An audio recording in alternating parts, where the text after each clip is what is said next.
A historic winter storm hits Texas and A&M San Antonio reacts to provide help for students and the community. Multiple power outages all over the state raise questions on ERCOT and its operation of the state's electrical grid. More on this later. And in sports, Tamusa Golf and softball, and all the information on Tiger Woods' major accident.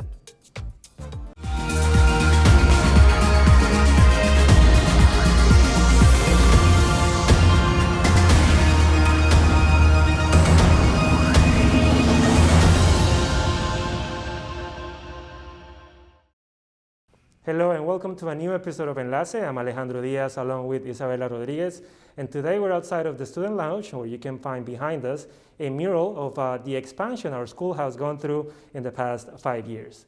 We look forward to bringing you the latest in school and community news. In campus news, the university maintained communication with students through the severe winter storm, canceling classes via email and text message. The cancellation was initially put in place till Wednesday, but after further evaluation of the inclement weather, it was extended for the rest of the week. Student Success and Engagement released a resource email for those who suffered directly from this winter storm.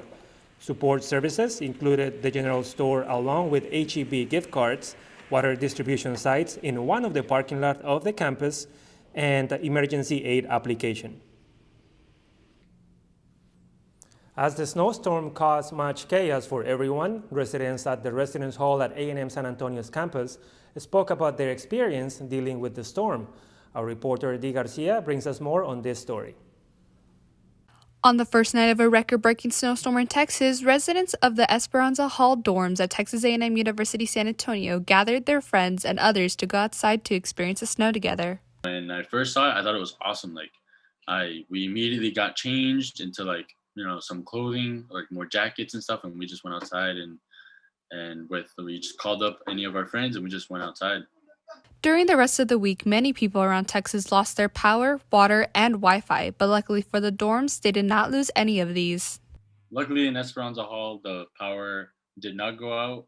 The water did not go out, but we did lose hot water from, I think Sunday night is when we lost hot water, and on Sunday night after the snow, and it wasn't really warm, but it didn't really feel freezing cold. So it's kind of like in the middle. But starting Monday and Tuesday, I think we just had freezing water, or we lost hot water. And then I think it came back Wednesday afternoon. With being snowed in and unable to go anywhere, this gave the opportunity for some students to either relax or study as school and deadlines were officially pushed back to the next week. I felt like it was a nice break since the semester did begin, but it has been going kind of fast. It was a nice break, but with the deadlines and stuff, last week was supposed to be my heavy course load week, so that's this week, so I would have been full with exams and everything, so I don't see a difference in the course load, and it just gave me extra time to study and review any of my notes for my exams. The residents were grateful during this time as everything was still running for them and they had what they needed, including the school's cafeteria being open for them. For Enlace, this was Garcia.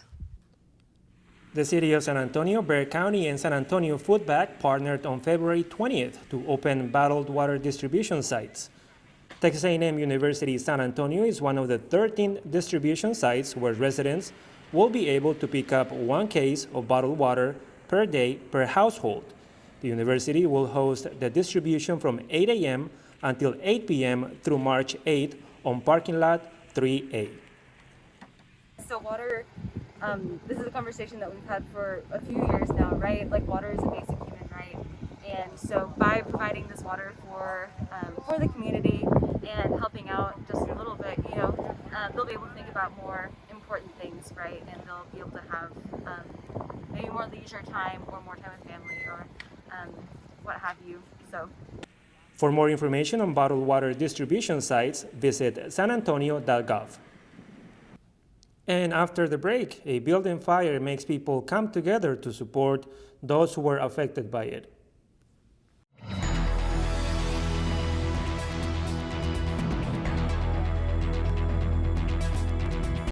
The Texas winter storm left many without power for days, and questions about how our electricity system works in our state. Alejandro Diaz spoke with a specialist from the University of Texas in search of answers. Electricity has become such a necessity in our lives that we now take it for granted. But when Mother Nature hit us, it reminded us of how vulnerable we are without power. The winter storm affected many of us and led us to raise questions about how the energy system works in our state. Dr. Joshua Rhodes, researcher from the Weber Energy Group at the University of Texas, explains that the electricity grid couldn't match supply and demand, causing entire power plants to shut down because of gas shortage and a combination of failures from other power sources. We ran out of gas in the system to be able to provide to both homes and power plants. So some power, and because we prioritize homes over power plants, we sent it to the homes instead of the power plants. More power plants shut down. And then we had coal plant shut down. We had nuclear plant trip offline. We had wind turbines ice up. We had every single source, didn't perform as well as we, would have liked to have seen it. The result was forced outages to keep a smaller amount of the grid stable in hopes of bringing back the rest of the grid faster, something that could have taken weeks to do if the entire grid went down. But not everyone suffered the effects of the outages. They also have certain critical circuits that they want to keep on at all costs. Places like with hospitals and fire and 911 systems and all of these emergency systems that are kind of core to to society. Since the Texas grid is not part of the national grid, it couldn't pull energy from other states like California or New York. So what are the benefits of having an independent electricity grid? It allows us to move quicker than other regions because we don't have to get federal jurisdiction to try out a different a rule or a different market procedure or a different technology like smart meters and things like that. We're able to do that like at the state level instead of having to go through a federal process.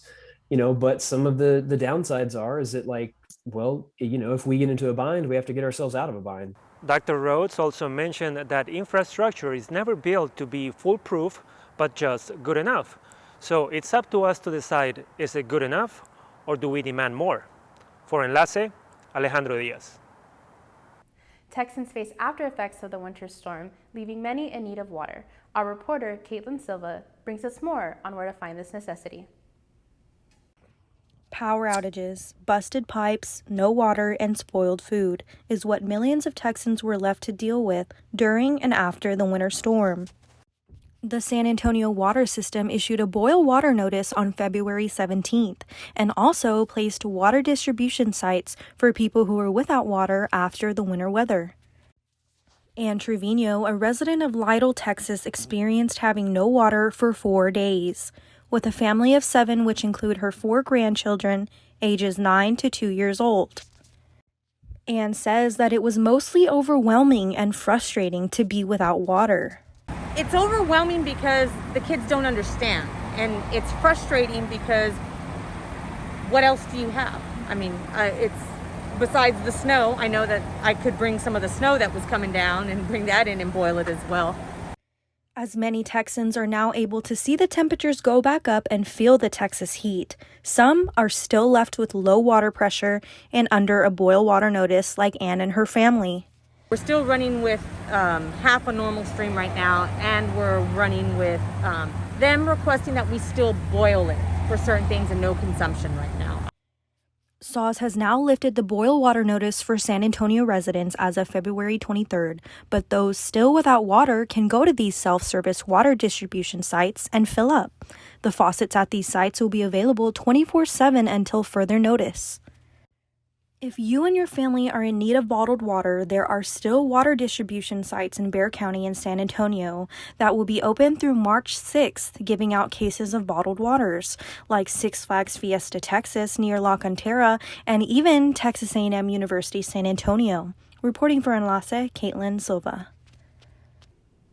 A local hair salon receives thousands of donations after a building in the Stone Oak area burned down to the ground. Many lost their homes and belongings. Armando Villarreal brings us more on this huge outpour of community support. Back we can give too. I mean, we could go through it, but like I said, it's just open. Pure Posh Salon, located in the village at Stone Oak, hosted a donation drive on February 19th for people who were affected in the burning building at the Courtyard View apartment complex off TPC Parkway in North San Antonio on February 18th. Leticia Lethium, one of the owners of Pure Posh Salon, says Dana Robinson, a co-owner, messaged her the same night of the fire, and they decided something had to be done. That very night is when we started, we sent out a post on Facebook from our salon page, and the very next morning we were here to receive stuff, and within 2 hours we outgrew our salon. So we had 5,000 square feet salon, and we were able to receive things, but 2 hours later we outgrew it. Over 200 people volunteered, and the salon received over 2,000 donations, so many that they needed more space. So we immediately called our plaza here in the shopping center, and we said, can you give us a room? We need a place to take this stuff. So they allowed us to have the empty store that was next to us to be able to take all the items. So we've received donations for days, and 2 days now, and now we have filled this place. 130 residents were able to make it out safely, but left without a home, according to Bexar County officials. People were able to pick up clothes, food, personal hygiene products, and shoes. It's just really a blessing from God that this is really working out the way it is, because we have so many people that want to help. They're bringing gift cards, cash, and I'm just handing them out to the victims of the city that were affected by it. Russ Lathian, co-owner of Pure Posh Salon, says he's glad that they were able to help over 30 families affected by the TPC Parkway apartment fire. These bad times can bring people together and give them the opportunity to step up to the plate. And San Antonio, it's an amazing city. Texas is the best state in the country. We really take care of one another. The last day to receive donations will be February 27th. Anything left behind will be donated to various charities around San Antonio. I'm Armando Villarreal, Enlace. At St. Bridget Catholic Church, Father Gilbert Vallejo offered a drive-through service to his community in celebration of Ash Wednesday. His church was directly affected by the winter storm and left the parish without power. So instead, he encouraged the community who could safely make it to the church to attend his drive-through Ash Wednesday distribution. This event was well organized with traffic control, individual portions of ashes to avoid contamination, and the ashes were applied with Q-tips.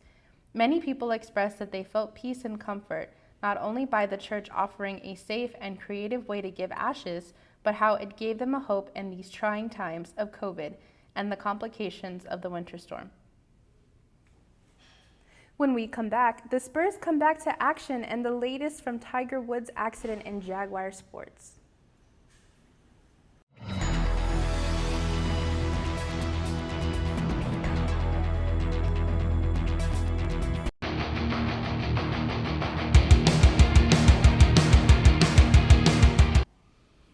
Buenas, buenas y bienvenidos a Jaguar Sports. Entramos de lleno a la acción de la NBA, donde han sido unos días duros para los Spurs de San Antonio. Y es que luego de que 4 jugadores dieran positivo para el COVID-19, lo que forzó la postergación de varios juegos y 10 días sin jugar, los Spurs de San Antonio volvieron a la duela para visitar al Thunder de Oklahoma. Los dirigidos por Greg Popovich tuvieron que lidiar con otro trago amargo al sufrir una dolorosa derrota cuando Shai Gilgeous-Alexander anotó una cesta de 3 puntos en el último suspiro del juego y así llevarse la victoria para el Thunder 102-99. Los Spurs llegaron al juego aún con 5 ausencias en sus filas por cumplir con los protocolos de salud y seguridad de la NBA, además de no contar con DeMar DeRozan por razones personales tras el fallecimiento de su padre. Pasando ahora al golf, Tiger Woods, ex número 1 del mundo y considerado el mejor golfista de todos los tiempos, sufrió este martes múltiples lesiones en las piernas en un grave accidente de auto en Los Ángeles. Woods fue trasladado al hospital donde pasó inmediatamente al quirófano para ser intervenido ya que presentaba fracturas abiertas en su tibia y peroné. El departamento del alguacil del condado de Los Ángeles dijo que respondió alrededor de las 7:12 hora local al vuelco de un auto que había sufrido daños severos. El alguacil, Alex Villanueva, dijo que es una suerte que el señor Woods haya salido vivo de esto. Una pronta recuperación para Tiger. Y continuando con el golf, el equipo de golf de Texas A&M San Antonio hizo su debut local el lunes en el San Antonio Shootout que se llevó a cabo en el TPC San Antonio. Los Jaguars habían hecho su debut oficial hace 2 semanas en el Houston Classic, pero ahora hicieron su debut local en el torneo que terminó el martes. Pasamos ahora al softball de las Jaguars de A&M San Antonio, quienes visitaron a las Águilas de Texas A&M Texarkana para un doubleheader el miércoles en la tarde. Desafortunadamente, las Jaguars no pudieron continuar con la racha ganadora de sus primeros juegos y cayeron en ambos encuentros ante las Águilas. En el primer juego, las dirigidas por Nicole Dufour estuvieron cerca de empatar el encuentro en el último inning, pero al final las Águilas se impusieron por 2-1. Y luego, ya en el segundo juego, las Águilas dominaron a las Jaguars con un contundente 8-0 para llevarse la victoria y ganar la serie. El próximo juego será contra las Leonas de Southwestern Assemblies of God University. And when we come back, see how downtown San Antonio was looking after the snowstorm in a new episode of Located Local.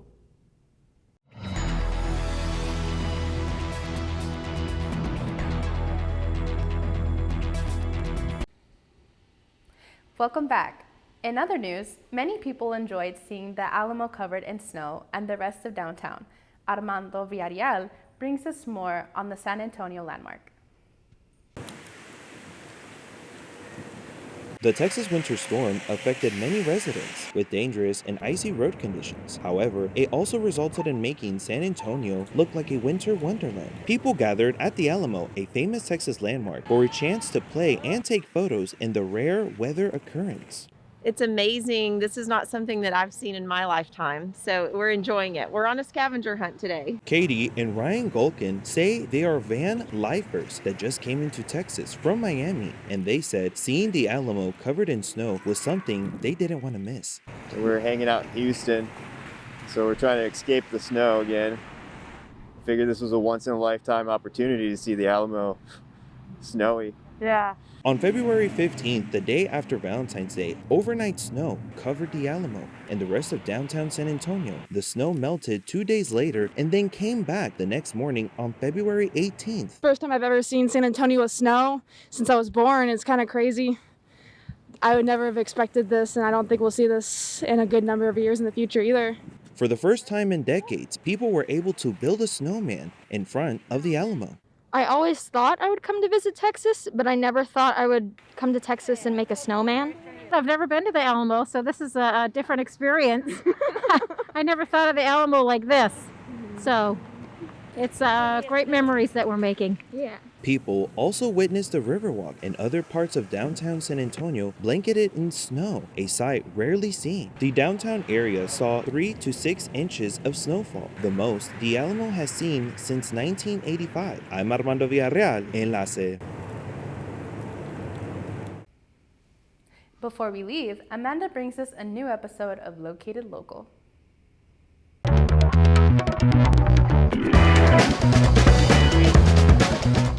What's going on, locators? Amanda here with another edition of Located Local. In the month of February, we are celebrating African American History Month.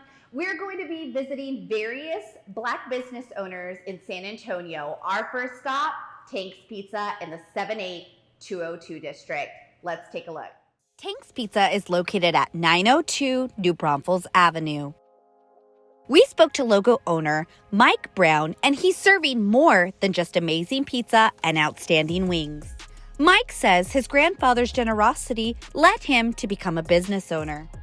My grandfather was always really giving to the community that we grew up in. He would barbecue, pass out plates, sell some plates, of course to, get back what he put into it. But that's where it all kind of bases from. With being the only African-American pizza owner in the state of Texas, he knows how important it is to be a pillar of his community, especially during the pandemic, which now has come full circle. So I think during this COVID situation, that's what I've learned the most out of business being difficult. It's the support that I got from the community. People in the midst of the COVID crisis, would literally come and tell me, hey, Mike, we don't have much, but whatever we have, we're gonna give it to you. We'll spend our money with you because when all this is over with, we pray that you're still here. Some of the menu items include starters, calzones, a variety of wings, and fresh from the garden specialty pizzas, and more. Brown left us with this message. I'd like to say, if you haven't had a good slice of pizza in a while and you just want a homey feeling, and you want a good dine-in area with some great customer service, come out to Tank's Pizza. We'll show you how we do things. For Enlace, Amanda Barela.